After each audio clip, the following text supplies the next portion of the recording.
Les langues et moi, épisode 7. Les verbes irréguliers en anglais.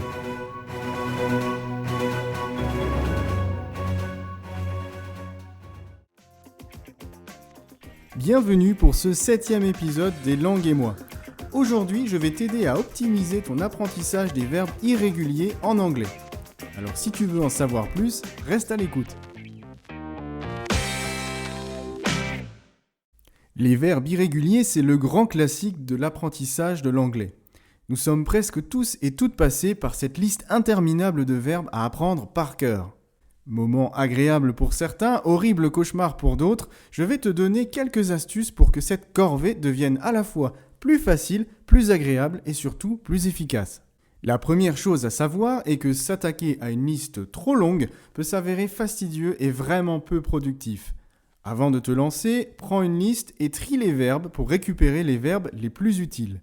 Certains livres peuvent déjà avoir fait le tri pour toi, alors n'hésite pas à les privilégier.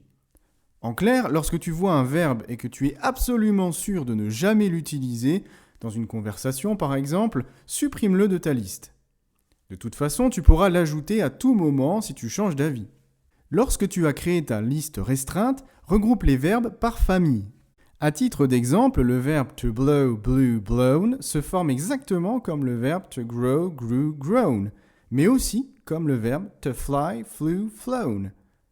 Idem pour les verbes qui ont une forme unique comme cut, cut, cut, let, etc., etc.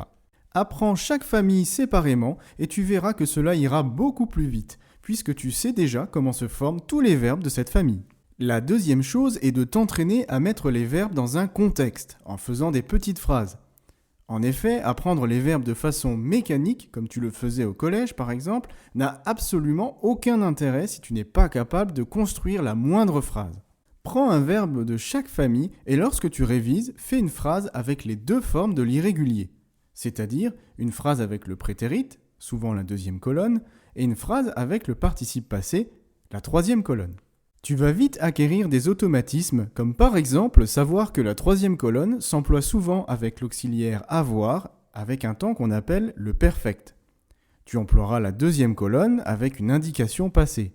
Par exemple, si tu commences ta phrase par « hier »,« la semaine dernière »,« en 1998 », ta phrase aura beaucoup de chances d'être au prétérit et donc tu utiliseras la deuxième colonne de ta liste. De même, si ta phrase s'articule autour de mots comme « déjà », juste, récemment, alors ta phrase sera probablement au perfect et tu utiliseras l'auxiliaire avoir avec la troisième colonne. Tu l'as vu, l'important avec les irréguliers n'est pas la quantité mais la qualité. Si tu veux progresser en anglais, tu dois solidifier les verbes que tu apprends pour pouvoir construire des phrases avec ces derniers. Alors, oublie les listes à rallonge et cible les verbes les plus utiles.